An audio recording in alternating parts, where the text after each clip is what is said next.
Welcome to ప్రజా express news bulletin లో ముందుగా హెడ్లైన్స్. గాంధీజీ చంపారణ్ సత్యాగ్రహం స్వాతంత్ర ఉద్యమంలో కొత్త విశ్వాసాన్ని నింపిందన్న ప్రధాని మోడీ.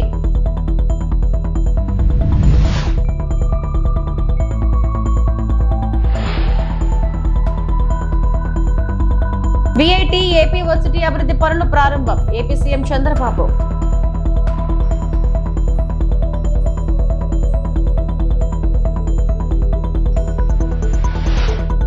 ప్రధాని మోడీ అమరావతి పర్యటన షెడ్యూల్ ఖరారు.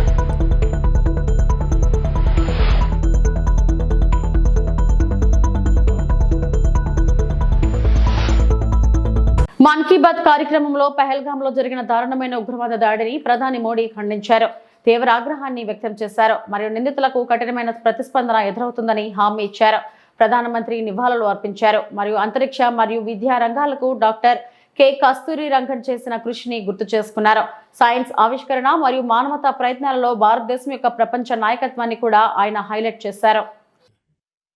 साल 1917 अप्रैल और मई के यही 2 महीने देश में आजादी की एक अनोखी लड़ाई लड़ी जा रही थी। अंग्रेजों के अत्याचार उफान पर थे। गरीबों, वंचितों और किसानों का शोषण अमानवीय स्तर को भी पार कर चुका था। बिहार की उपजाऊ धरती पर ये अंग्रेज किसानों को नील की खेती के लिए मजबूर कर रहे थे।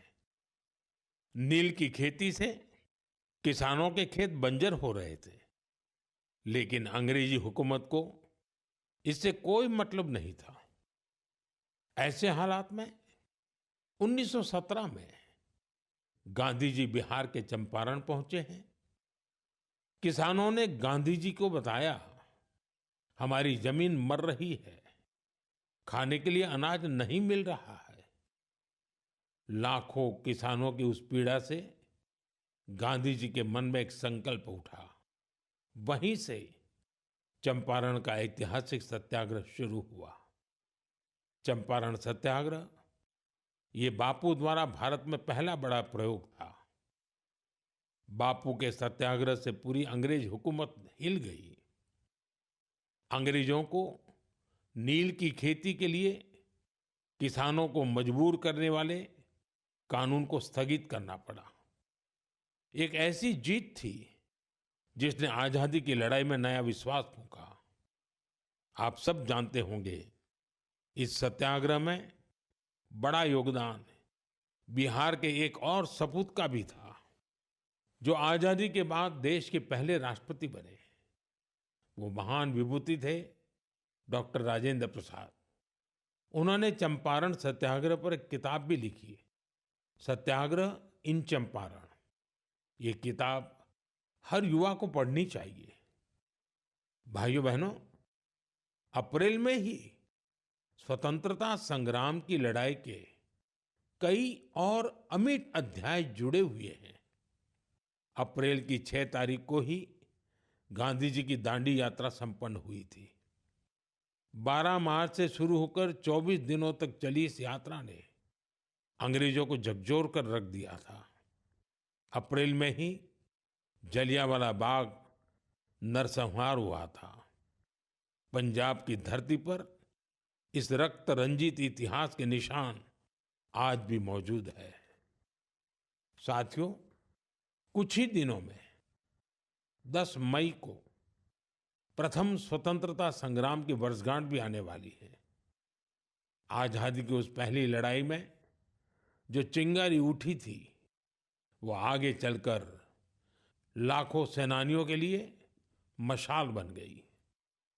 अभी 26 अप्रैल को हमने 1857 की क्रांति के महान नायक बाबू वीर कुंवर सिंह जी की पुण्यतिथि भी मनाई है। बिहार के इन महान सेनानी से पूरे देश को प्रेरणा मिलती है। हमें ऐसे ही लाखों स्वतंत्रता सेनानियों की अमर प्रेरणाओं को जीवित रखना है। हमें उनसे जो ऊर्जा मिलती है, वो अमृतकाल के हमारे संकल्पों को नई मजबूती देती है। రాజధాని అమరావతిలోని విట్ యూనివర్సిటీలో నిర్వహిస్తున్న వి లాంచ్ ప్యాడ్ 2025 స్టార్టప్ ఎక్స్పోకు ముఖ్యమంత్రి నారా చంద్రబాబు నాయుడు హాజరయ్యారు. అలాగే యూనివర్సిటీ ప్రాంగణంలో గాంధీజీ విగ్రహాన్ని ఆవిష్కరించిన చంద్రబాబు మహాత్మా గాంధీ బ్లాక్, వివి గిరి బ్లాక్, దుర్గాబాయి దేశ్ముఖ్ బ్లాక్ నూతన భవనాలను ప్రారంభించారు.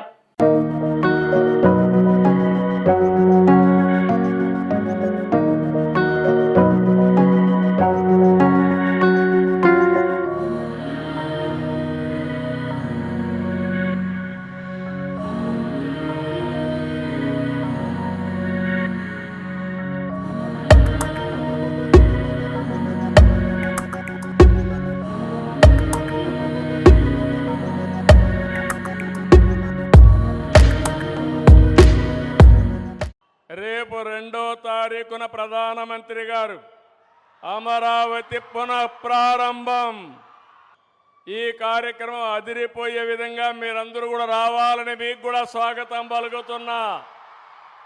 ఆ రోజు హైదరాబాద్లో నేను హైటెక్ సిటీ గురించి మాట్లాడి హైటెక్ సిటీ కట్టాం.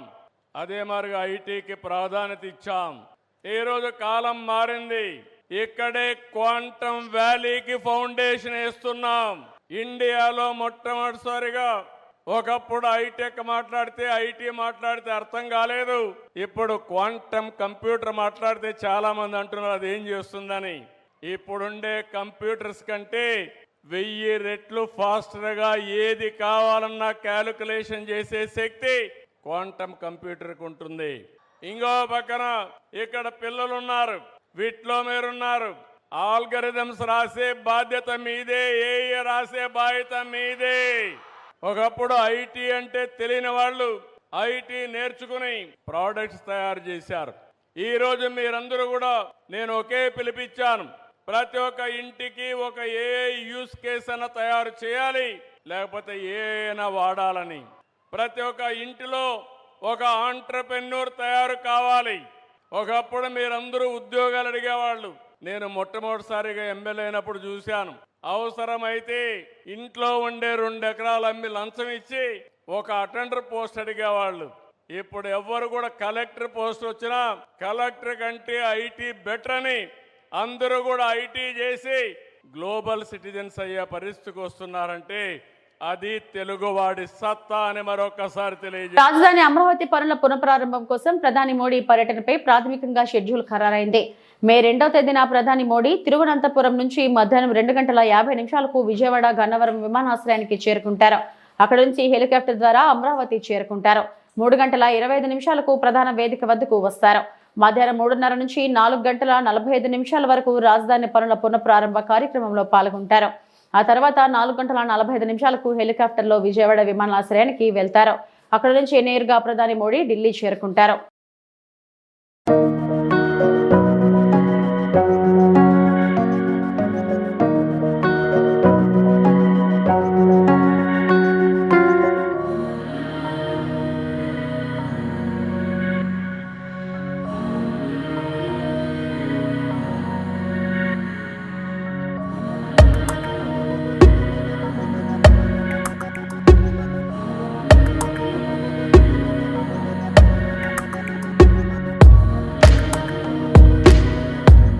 $14 కోట్లతో తలపెట్టిన దమయవర్తి డ్రైన్లు పనులు వేసవిలోగా పూర్తి చేయాలని లక్ష్యం. పాలకొల్లు పట్టణంలో 14 కోట్లతో తలపెట్టిన దైమపర్తి మురుగు డ్రైన్ పనులను మంత్రి డాక్టర్ నిమ్మల రామానాయుడు పరిశీలించడం జరిగింది. పనులు వేగవంతంగా జరుగుతున్నాయి.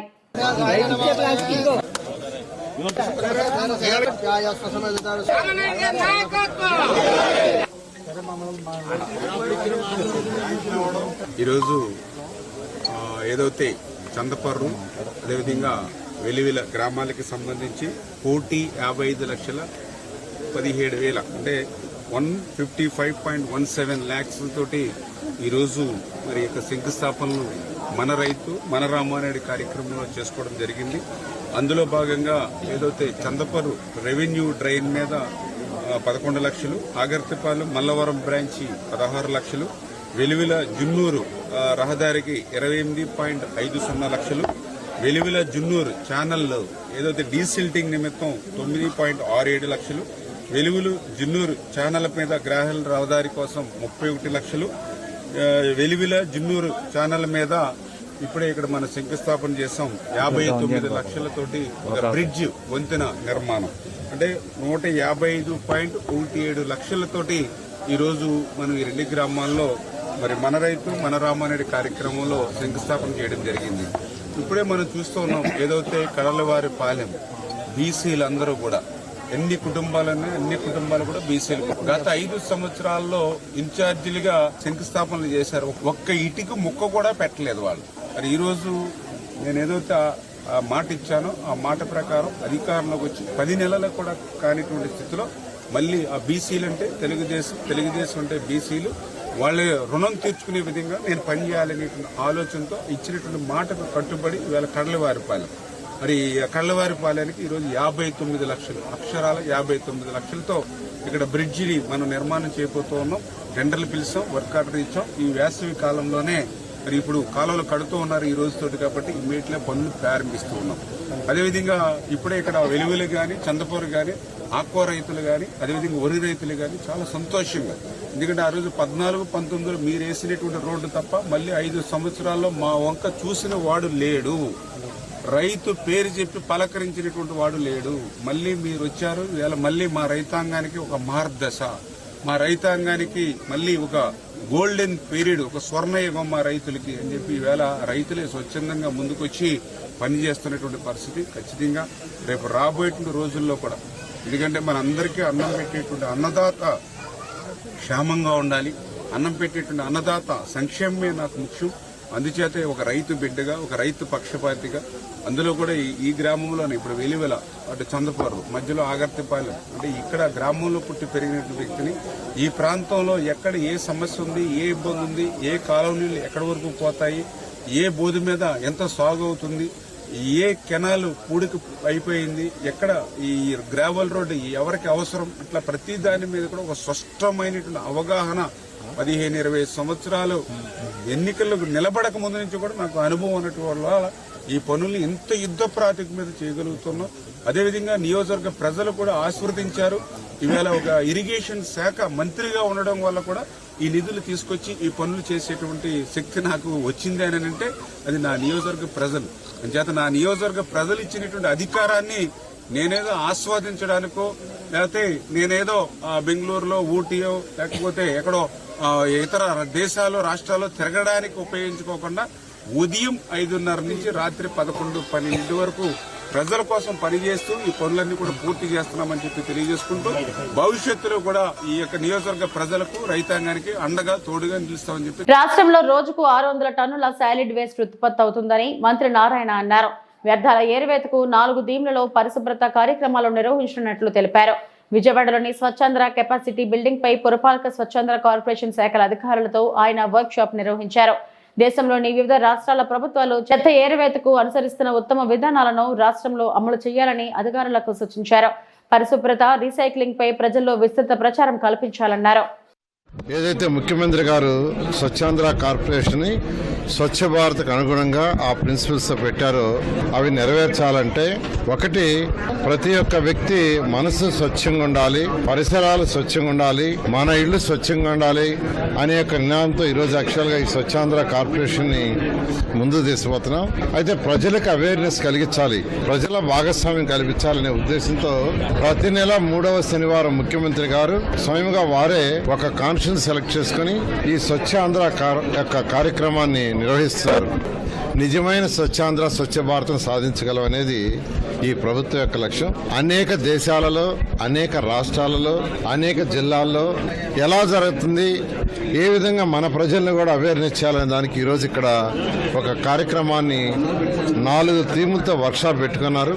దాంట్లో వచ్చే అవుట్పుట్ తీసుకొని వాటిని ఇంప్లిమెంట్ చేసి ప్రజలకు అవేర్నెస్ కల్పించి నిజమైన స్వచ్ఛాంధ్ర, స్వచ్ఛ భారత్ని ఈ రాష్ట్రంలో నెలకొల్పడం జరుగుతుంది. తిరుమల శ్రీవారిని సినీ నటుడు నాని, నటి శ్రీనిధి శెట్టి దర్శించుకున్నారు. ఆదివారం వేకువజామున శ్రీవారి సుప్రభాత సేవలో వారు పాల్గొన్నారు. టీటీడీ అధికారులు వీరికి స్వాగతం పలికి దర్శన ఏర్పాట్లు చేశారు. దర్శనం అనంతరం రంగనాయకుల మండపంలోని నాని, శ్రీనిధికి పండితులు ఆశీర్వచనం చేసి స్వామివారి తీర్థ ప్రసాదాలను అందజేశారు.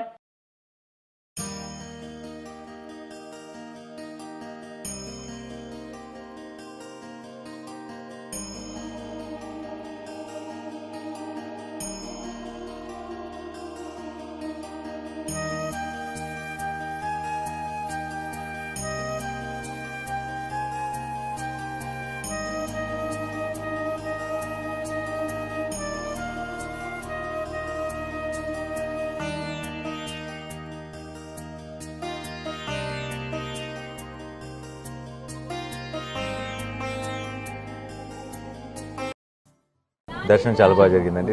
నేను రెగ్యులర్గా వస్తాను ప్రతి సంవత్సరం. అండ్ ప్రతి సినిమా ముందైతే ఇది ఒక చిన్న రిచువల్ లాగా అయిపోయింది. లేకపోతే అది ఒక చిన్న ఇన్కంప్లీట్ ఫీలింగ్ ఉంటుంది. చాలా బ్యూటిఫుల్గా జరిగింది ఈసారి దర్శనం. And I'm so happy. Thank you. తిరుపతిలో వైఎస్ఆర్ కాంగ్రెస్ పార్టీ సమన్వయకర్త భూమన అభినయ్ ఓ వినూత్న కార్యక్రమాన్ని నిర్వహించారు. ప్రజలకు కూటమి ప్రభుత్వం చేసిన మోసాన్ని వివరించారు. ఈ 10 నెలల్లో మీకు దక్కాల్సిన లాభం ఎంత, మీరు మోసపోయిన మొత్తం ఎంత అన్నది స్పష్టంగా ప్రజలకు తెలియజేశారు. ఇంటికి వెళ్లి ప్రజలతో మాట్లాడుతూ సూపర్ 6 హామీల్లో భాగంగా మీకు తల్లికి వందనంలో భాగంగా ప్రతి పిల్లవాడికి 15,000 రూపాయలు అందుతున్నాయా, నిరుద్యోగ భృతిగా 3,000 రూపాయలు అందుతుందా, ఉచిత బస్ ప్రయాణం అమలైందా, ఇంటికి 3 సిలిండర్లు వచ్చారా, అన్నదాత సహాయం పేరుతో 20,000 రూపాయలు ఇచ్చారా, మహిళా శక్తి పథకం కింద ప్రతి మహిళకు నెలకు 15,000 రూపాయలు ఇస్తున్నారా అంటూ ప్రశ్నించారు. ప్రతి ఇంటికి వారు పొందాల్సిన మొత్తం సొమ్ములు ఎక్కువ వేసి ఇంత మొత్తాన్ని కూటమి ప్రభుత్వం మిమ్మల్ని మోసం చేసిందని వివరించారు. ఎవరైనా టీడీపీ, జనసేన, బీజేపీ నాయకులు వస్తే ఈ లెక్కలు చూపించి మీ డబ్బులు ఎప్పుడు వస్తాయో నిలదీయండి అని ప్రజలకు పిలుపునిచ్చారు. నేను అధికారంలోకి వస్తే ఈ సూపర్ 6 హామీలన్నింటినీ కూడా చూద్దాం. అది ఏంటంటే చంద్రబాబు గారు ఈ 10 నెలల్లో మన ఇంటికి చేసిన మంచి ఏంది, చెడు ఏంది అని తెలియజెప్పే కార్యక్రమమే మేము చేస్తున్నాం. దీని పేరు చంద్రబాబు ఘరానా మోసం. ఒక్కసారి చూద్దాము. చంద్రబాబు గారు ఈ సూపర్ 6 హామీల్లో మొదటిది తల్లికి వందనం. స్కూలుకు వెళ్లే ప్రతి విద్యార్థికి ఏడాదికి 15,000 రూపాయలు ఇవ్వడం. మన ఇంట్లో ఎవరైనా స్కూల్కి వెళ్తున్నారా? లేరు. అంటే ఈ పథకం మనకు అందదు, అవసరం లేదు. నిరుద్యోగులు ఎవరైనా ఉన్నారా? అబ్బాయి సాయి, అమ్మా సాయి, నీకు నిరుద్యోగ వృత్తి అందుతుందా? అందట్లేదు. నువ్వు ఒకటివే ఇంట్లో నిరుద్యోగి. ఇద్దరున్నారా? మీ బ్రదర్ కూడా? ఓకే. అంటే మీకు ఈ 10 నెలల్లో మీకు 3,000 ఇంటూ 10 అంటే 30,000, అన్నకు ఒక 30,000 అంటే 60,000 వచ్చి ఉండాల. మన ఇంటికి రాలేదు, అంతేనా? మహిళలకు ఉచిత సగం మీరు ఒక్కళ్ళే కదా ఉండేది, ఇంకా మహిళ. సో మీకు ఈ పథకం ఏమైనా ఉచితంగా ప్రయాణించారా బస్సులో మీరు?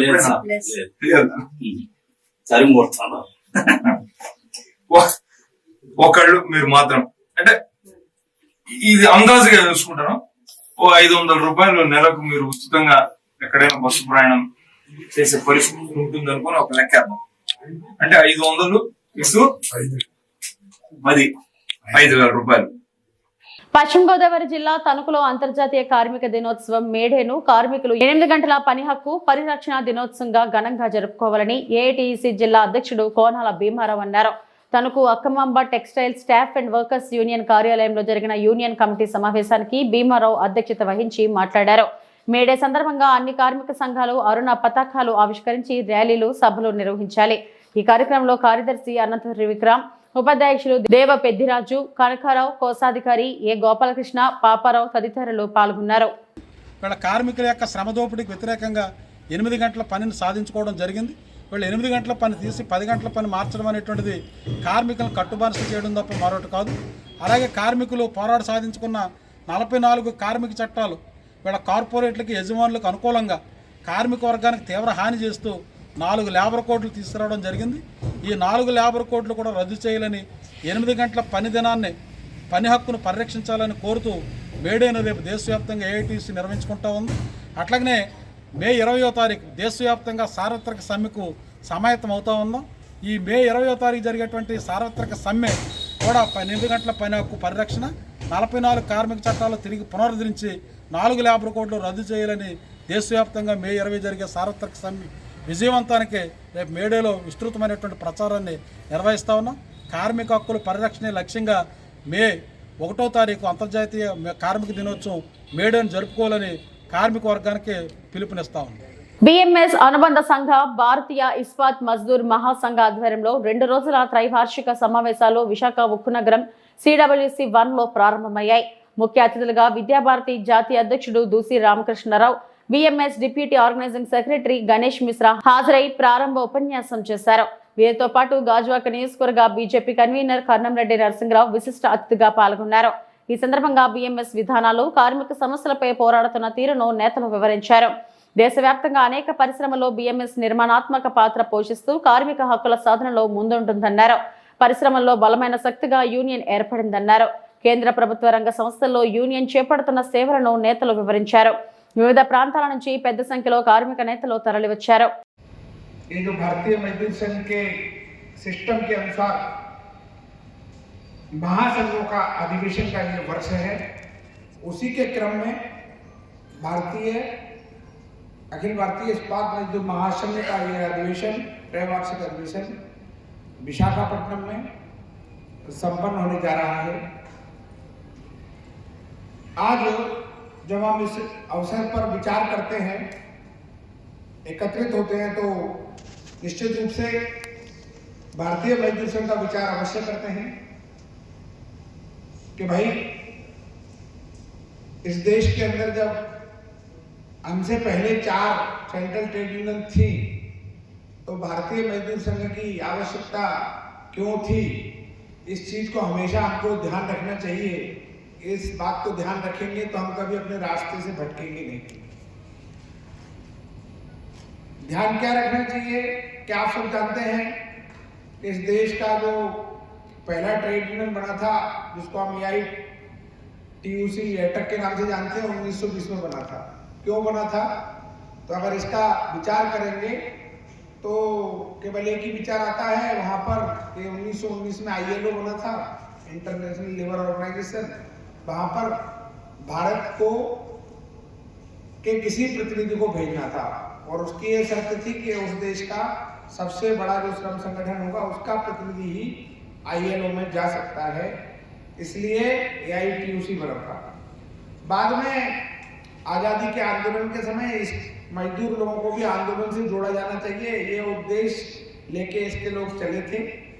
लेकिन इनके अंदर अनेक विचारधाराएं आ गई और उसके कारण से 1936 आते आते तक इसके 4 टुकड़े हो गए थे। 1940 में ये पुनः एक हुए थे। लेकिन कुल मिलाकर के इसका नेतृत्व लाल झंडे वालों का, जो रूस और चीन में अपना आस्था रखते थे, ऐसे लोगों के हाथ में आ गया था। तब सरदार वल्लभ भाई पटेल को लगा कि देश आजाद हो जाएगा, तो ये एटक जो है हमारे हाथ में रहने वाला नहीं है, और इसलिए उन्होंने 1947 में और INTUC की स्थापना कर दी। అలాగే మా పక్కనున్న వారు దేవేంద్ర కుమార్ పాండే గారు, వారు స్టీల్ ఇన్ఛార్జి అఖిల భారత మజ్దూర్ సంఘ్ 17వ త్రైవార్షిక సమావేశం ఉక్కు నగరంలో పెట్టడం జరిగింది. ఇది ప్రతి 3 సంవత్సరాలకి ఒకసారి కార్యక్రమం జరుగుతుంది. ఈసారి దీన్ని ఉక్కు నగరంలో నిర్వహించడానికి మేము రాష్ట్రీయ ఇస్పాత్ మజ్దూర్ సంఘ్ అవకాశం దొరికింది. ఇక్కడ ఉన్నటువంటి పరిస్థితుల దృష్ట్యా ఈ కార్యక్రమం నిర్వహించడానికి అందరూ సహకరించారు. ఇక్కడ ఇది పెట్టడం వల్ల RINL లో ఈ కార్యక్రమం జరిగింది, ఇది దేశవ్యాప్తంగా తెలుస్తుంది. తద్వారా RINL యొక్క స్థితి కూడా భారతదేశానికి తెలుస్తుంది, స్టీల్ ఇండస్ట్రీకి అనేటటువంటి ముఖ్య ఉద్దేశంతో ఈరోజు ఉక్కు నగరంలో నిర్వహించడం జరిగింది ఈ కార్యక్రమం. మా మిత్రులు రమణ గారు RINL విషయాలు వారు మాట్లాడతారు. ఈరోజు జరిగినటువంటి ఇది ప్రారంభ కార్యక్రమం మాత్రమే. రేపు 28వ తారీఖు సాయంత్రం వరకు ఈ కార్యక్రమం జరుగుతుంది. ఏదైతే ఈ కార్యక్రమంలో గత 3 సంవత్సరాల భారతీయ మజ్దూర్ సంఘ్ రిపోర్టు మరియు రాబోయే 3 సంవత్సరాలకి కార్యాచరణ ఉంటుంది. ఇక్కడ పెట్టడానికి గల ముఖ్య ఉద్దేశం ఇందాకే చెప్పాను నేను. అలాగే రేపు మేము తీర్మానాలు ప్రవేశపెడతాం. ఆ తీర్మానాలని కేంద్ర ప్రభుత్వం దృష్టికి, కేంద్ర BMS దృష్టికి తీసుకెళ్లి ఆ సమస్యల్ని పరిష్కరించబడటానికి భారతీయ మజ్దూర్ సంఘ్ కృషి చేస్తుంది. స్టీల్ ప్లాంట్ ఏదైతే ప్రైవేటీకరణ భయం ఉందో దాన్ని పూర్తిగా దూరం చేయడానికి, అలాగే ఉత్పత్తి కోసం అవసరమైనటువంటి మౌలిక సదుపాయాలన్నీ కల్పించడానికి గవర్నమెంట్ మీద ప్రెజర్ దేశం కోసం, అలాగే రా మెటీరియల్లో ఉన్న సమస్య ఏదైతే ఉందో దాన్ని తొలగించడం కోసం, ఉద్యోగుల వేతన సవరణ, ముఖ్యంగా నిర్వాసితులు కాంట్రాక్ట్ లేబర్గా ఉండి కూడా వాళ్ళ ఉద్యోగాలు తీసేటటువంటి పరిస్థితి ఉంది. ఈ పరిస్థితిని మనం BMSగా నిలువరించి ఇవాళ ఏదైతే సమావేశాలు జరుగుతాయి, ఈ సమావేశాల్లో ఈ విషయాలు తీర్మానం చేస్తాం. ఈ తీర్మాన ప్రతిపాదనల్ని కేంద్ర ప్రభుత్వానికి మరియు కేంద్ర BMSకి పంపించే అవసరమైతే ఢిల్లీ వెళ్ళైనా పోరాడి ఈ సమస్యల మీద పోరాటం చేసి భారతీయ